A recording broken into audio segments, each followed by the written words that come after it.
Pursuant to Office of ONI Retrieval and Acquisitions Inquiry of 26 September 2552. The following is a target profile of Thel Vadam, Supreme Commander of the Covenant Fleet of Particular Justice, compiled by Lieutenant Commander Locke. First confirmed contact with Vadam came in 2535 on an unofficial human colony known as the Rubble. After-action reports from civilians, as well as Spartan Units 006, 111, and 120, suggest that Vadam was at that point a relatively minor functionary of the Prophet of Regret. Spartan 006 engaged Vadam in combat on the Rubble. Both parties survived the encounter.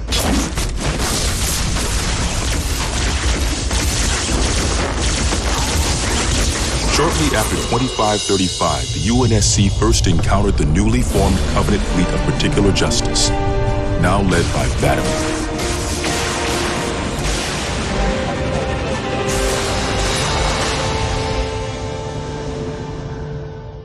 Review of early engagements with this fleet show that it quickly grew in size from 5 to nearly 60 ships as Vadam cut a path in many human systems. ONI Section 3 made multiple attempts to anticipate or even track Vadam's movements at the cost of a number of operatives' lives. Vadam eluded all such efforts, and he continued his unpredictable and devastating campaign. Vadam also stands out from other Covenant commanders in the frequency in which he takes a personal role in ground assaults.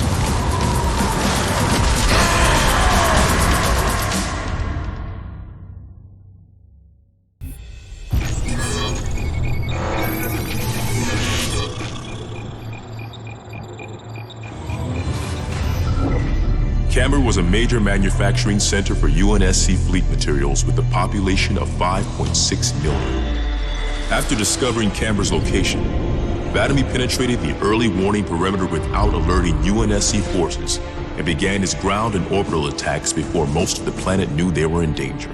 While 17 of his ships bombed key defensive positions, Vadam led a group of elites in a personal assault on UNSC System HQ.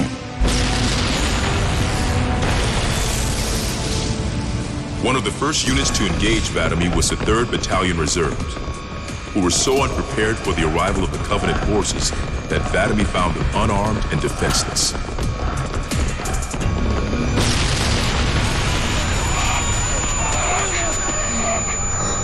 In an unexpected display of what appears to be honor, Vadam allowed the 3rd to finish gearing up before engaging them in combat. While we've had multiple reports of a strict system of honor and ritual behavior followed by the elites within the Covenant, this is the first recorded example of such honor being shown to human opponents. But even given the chance to defend themselves, 3rd Battalion losses were complete. Vadam continued his campaign across many human systems, culminating in his most devastating blow against the UNSC at Reach.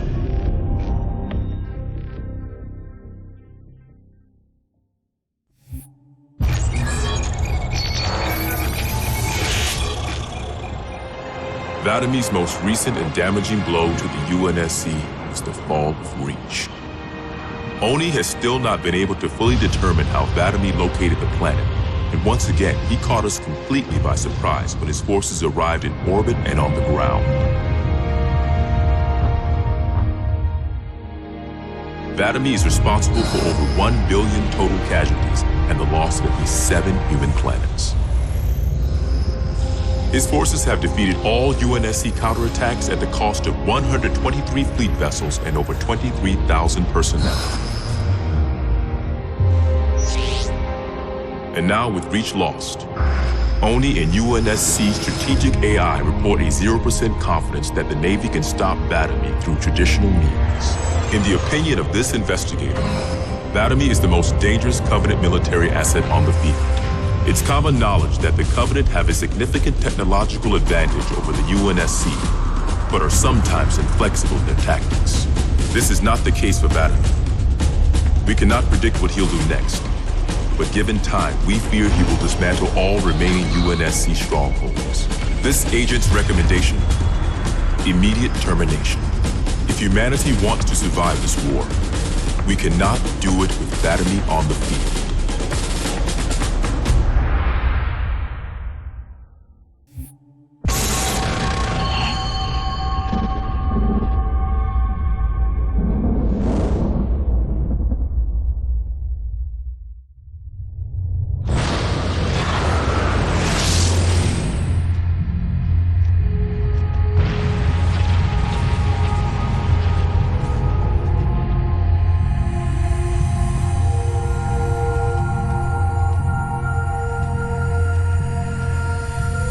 Quite unacceptable.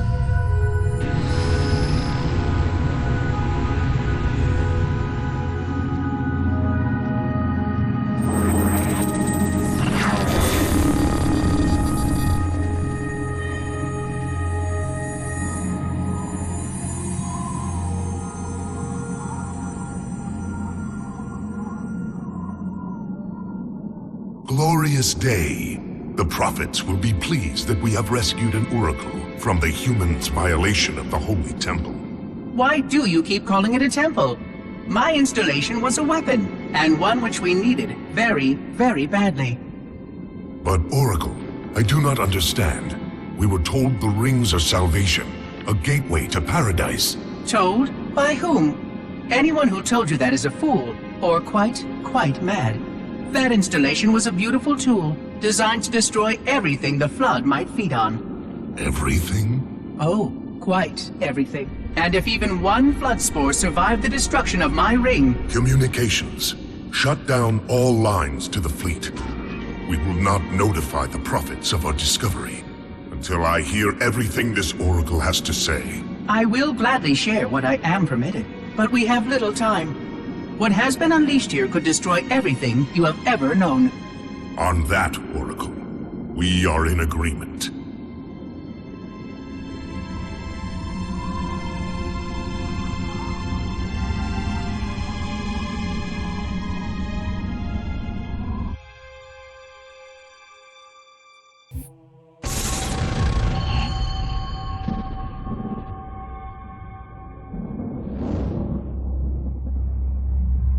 Your actions do not make sense. Proper protocol for a Flood outbreak is to establish immediate infection reporting. Communications must be maintained with all local forces in order to track any spread of the parasite. There are no local forces, Oracle. For now, all you have is me. But I tracked multiple ships in orbit, including some remaining human presence. In light of the danger posed by the Flood, surely you can set aside this disagreement with the humans. No! Anything still alive in orbit is our enemy. The humans have very good cause to kill us on sight, and the knowledge you've shared with me casts doubt on the entire purpose of our covenant. If any of our ships remain above us, they are not the help you seek. But why would they not provide assistance? Because of this talk of prophecies and journeys? I learned a small amount about your covenant before that reclaimer blew up my installation, but my understanding is incomplete. The AI I encountered on board one of your ships was less than forthcoming.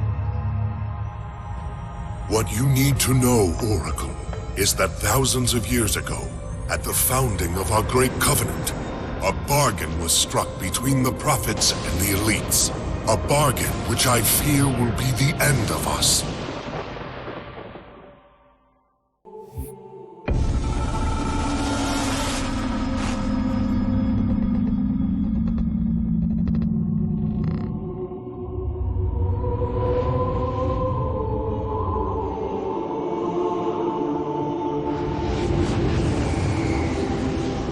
Regarding the history of the Covenant and its glorious founding species, the San-Shayum and Sanghili, the record of punished deeds would not be sufficient without a word on the Arbiter.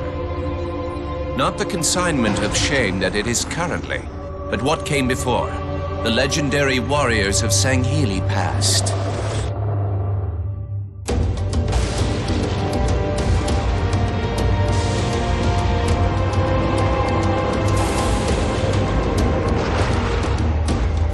Long before the Covenant, the Sanghili ruled their world with pride, and vigilance, surviving the perils of both land and sea.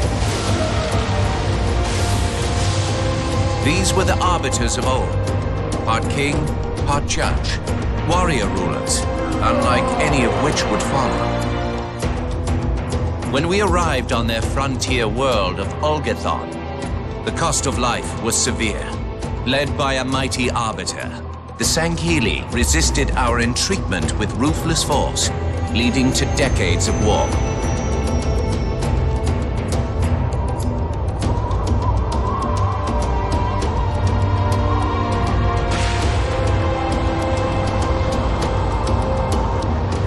We would eventually triumph, of course. And when we did, we would not ignore the mantle of the Arbiter.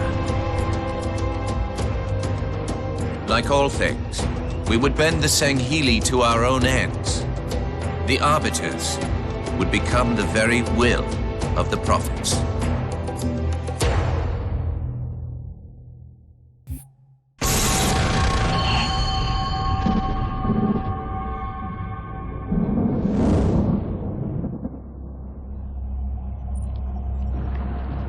For generations, our holy arrangement put the prophets in charge of religion and technology. The elites led our military forces to convert new species and find relics such as your halo.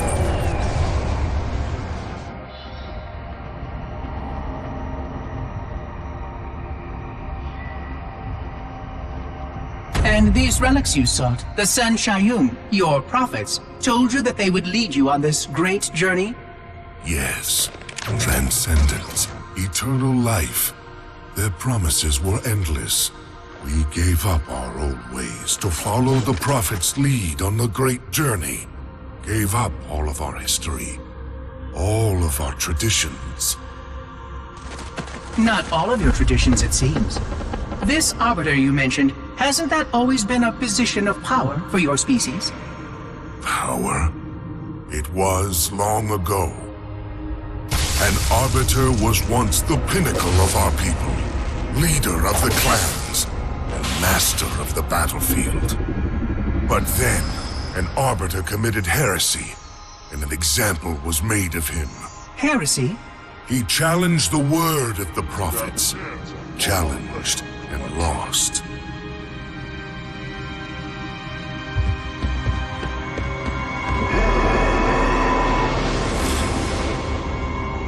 So the title of Arbiter became a badge of shame for our most spectacularly failed warriors.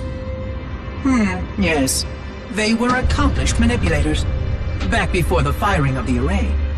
I see at least that hasn't changed. Manipulators? What?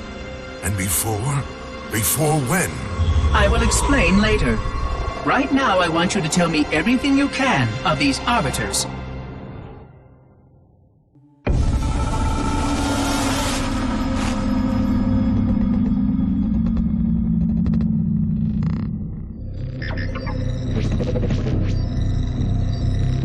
Our holy city was not always as it is, nor was the Covenant.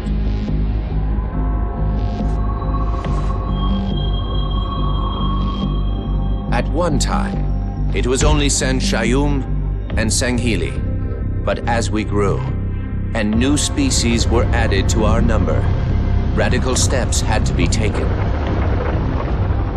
Our first encounter with the Let Golo was an effort in futility.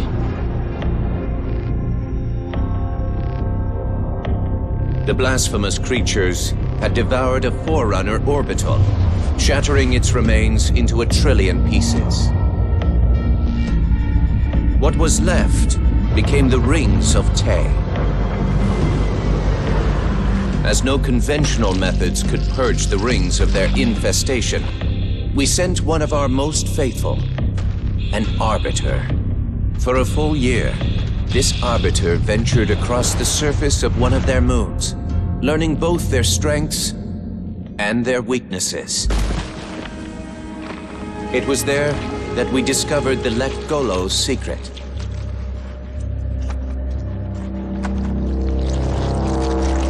Although Though some of their kind rightly bore the blame for the orbital's desecration, others had only devoured around the Forerunner materials. And with reasoning and much labor, these could be used to serve the Covenant. And by these means, the Great Arbiter had given us one of our most sought-after treasures, access to innumerable processing pathways of the mighty Forerunner Dreadnought, and to the many secrets it held.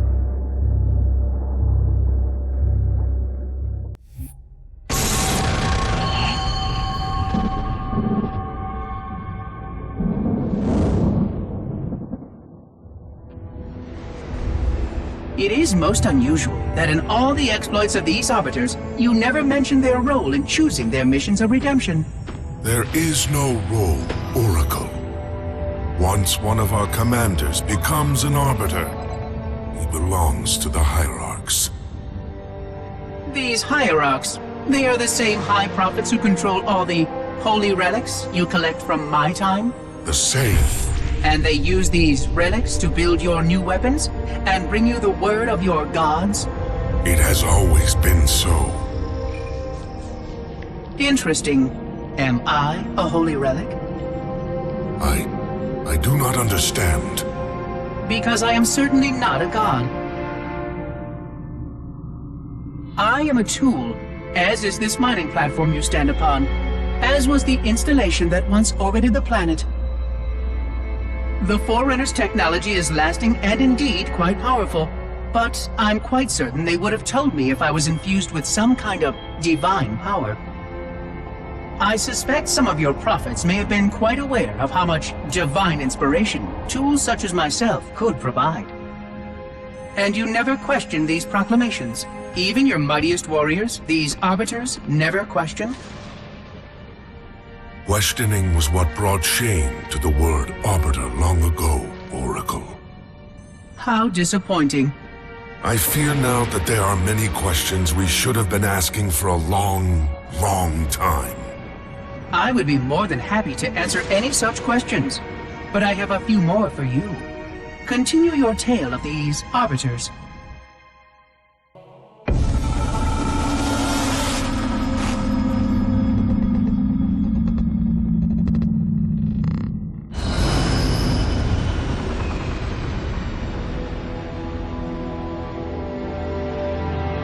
Whereas most species were grafted into the Covenant by faith or mutual beneficence, the Ungoi were not such. Their kind was brought into the fold by force, and it was by force that they were held captive.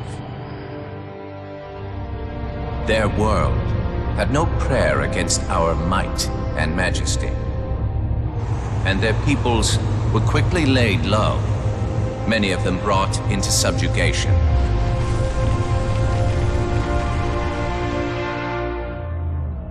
Yet while some species would perish under such pressure, others rise to the occasion, taking arms if need be, fighting back. Such it was for the Ungoi when their feud with the Kig-Yar led to rebellion. An effort by the Kig-Yar to sterilize the Ungoi population was met with stiff resistance, and for a time, the holy city was thrown into chaos. Once fully provoked, the Ungoi were merciless in their violence, lashing out at all species. Their large numbers and their tenacious volatility made them a suitable challenge, even for the elites. And yet again, we turned to an Arbiter. And with a ferocity unparalleled since the beginning of the Covenant, the Ungoi world would be reduced to glass. Those within the Holy City would be forced to watch, unable to stop what could have been the very end of their kind. The Ungoi rebellion was brought to an end by the Arbiter's hand.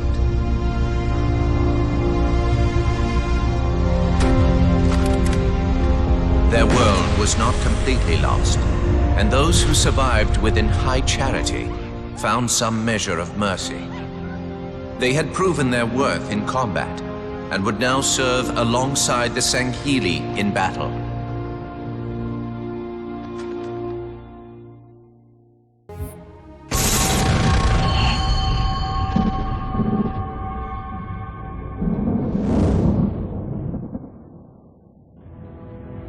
I'm starting to fear that you're not very smart.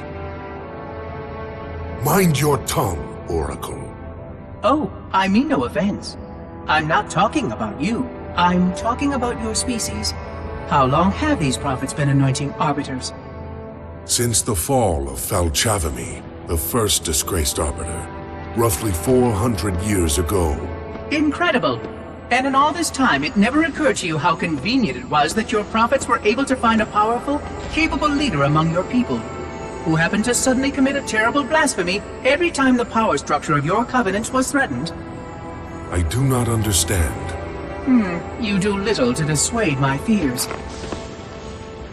Then teach me.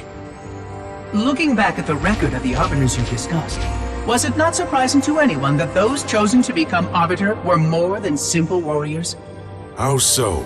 Each of them had significant political influence among your people. In some cases, that influence was already being used to question the decisions of your hierarchs. In fact, that very questioning often gave rise to the charges of heresy that so neatly removed the challenger from the hierarchs concerned. And once they were branded arbiter, they promptly and quite cheerfully ran to meet their deaths. all our lives we look down at the path, put our feet where the prophets tell us. All our lives spent convincing ourselves of the truth of our covenant. Could all of it truly have been wasted? Let's hope not all of it, for we have a great deal of work to do. The flood is still out there, so I require a cooperative reclaimer to enact proper containment procedures. But your covenant keep trying to kill all the reclaimers I can find. All this bickering is quite a deadly waste of time. Right now, the most important question we can ask is this: who could break this hold the prophets have over you?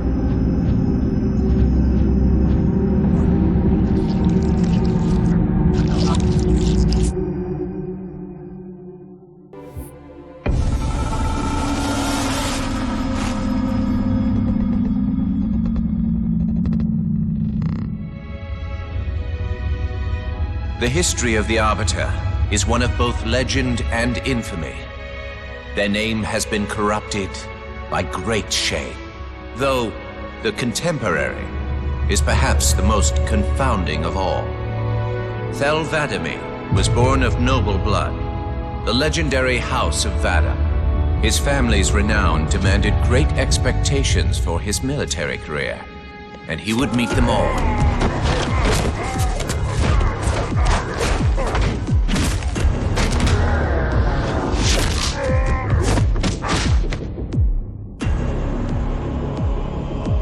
One of the youngest to achieve the status of shipmaster, and one of the youngest to gain the rank of supreme commander. In our campaign against the humans, few have risen to renown as Vadam. World after human world, all laid low for the sake of the great journey. But then came Halo. Shame unto shame. He failed his greatest charge, and the sacred ring was desecrated. By such disgrace, Thel Vadam became the Arbiter. As a mere scribe, I do not challenge the word of the hierarchs, but I would be remiss not to voice concern. This Sanghili should have been put down, publicly slain as an example to all of our prayerful expediency. With the discovery of a second ring and the changing of the guard, all things are in jeopardy. Will this Arbiter remain loyal? Or will he stand with his people as they are abolished by our newfound might? I would never openly challenge the divine proclamations of a hierarch, but this Arbiter is a risk I would not have tolerated. And I now fear the days of the Covenant are numbered.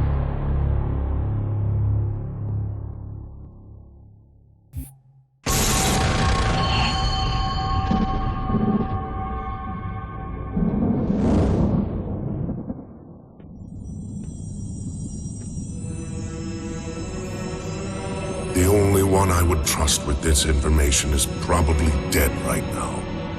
He was commander of the fleet that brought me to the system. Thel Vadam was his name. But after hearing you tell of the destruction of the ring, I cannot believe that he still lives. His orders were to secure the ring, to prepare it for the arrival of the hierarchs. Vadam never fails in his duties. If the ring is no more, then Vadam must be dead. Duty can indeed be a dangerous virtue. But even if he did live, wouldn't this sense of duty make him quite unlikely to set aside his allegiance to the prophets? Perhaps not. And he would never betray our people. No, if we were able to just speak to him, explain everything you have told me. But no, these are futile hopes. If he did live, and if he was returned to the High Prophets, they would most certainly punish him for the destruction of the ring. In fact, he would be the exact kind of leader the hierarchs would make arbiter. They would need someone to blame for the loss of the ring. His influence within the fleet grew with every one of his victories over the humans. And if he did become arbiter? Then he would be lost to our cause. Without the knowledge you've shared with me, he would obey the prophets without question. I doubt he would even respond to his former name. I don't know what it would take to overcome, but as you say, we don't have time to ask such questions, and Vadam is almost certainly dead. If all your hopes rest on him, then I fear for the future of this galaxy. As do I, Oracle. As do I. But I will begin our fight. Make others aware of the lies the prophets whisper in our ears. And soon, we will find more who will take up our cause.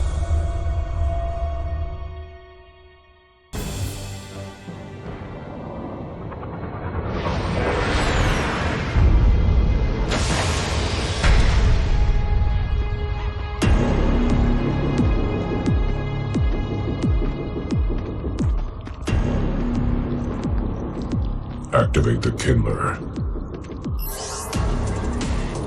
Make haste. We have little time.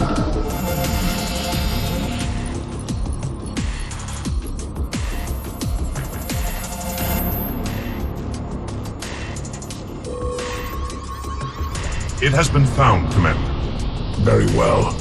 Mark the coordinates and proceed with caution.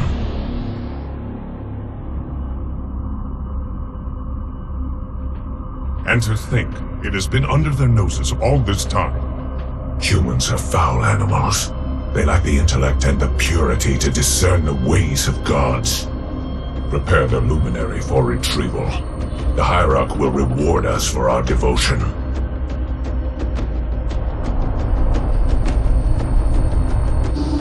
Well done, Commander. Do you know what you found? A luminary Hierarch. A divine instrument. It is more than that, Commander.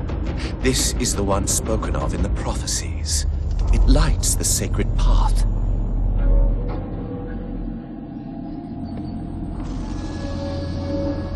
Stewards, good news, I pray? It was not easy, Blessed One.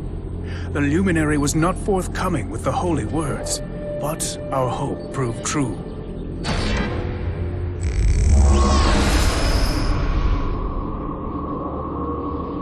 The sacred rings. Halo.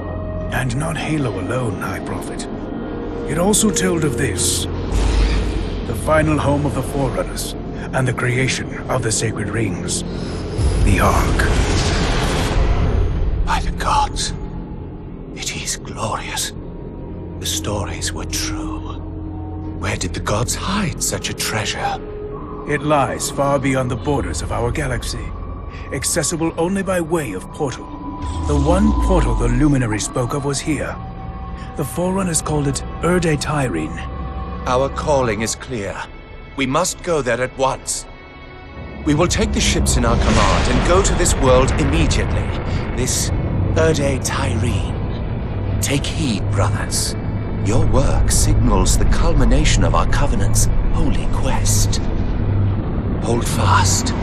The great journey is at hand.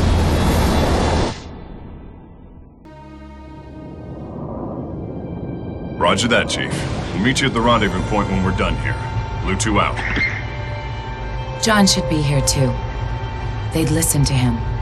Somebody needs to be getting work done while we deal with the red tape. What do you think they want from us? It's naval intelligence, Linda. They want us to tell them everything's gonna be okay. Hate to disappoint.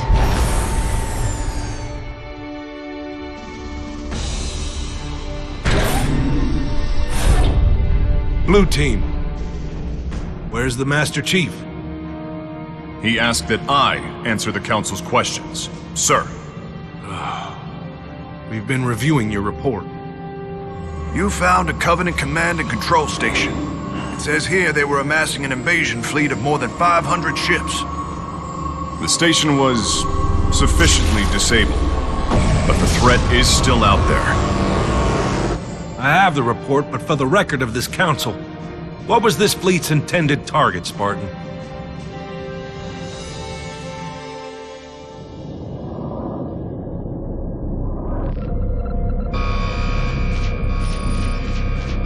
Station Control, can I get confirmation on probe Charlie 319er? Looks like it might be a faulty reading, but... Alert, alert, alert, alert. This can't be right. C319 is active and functioning properly. Station! Alert home fleet immediately!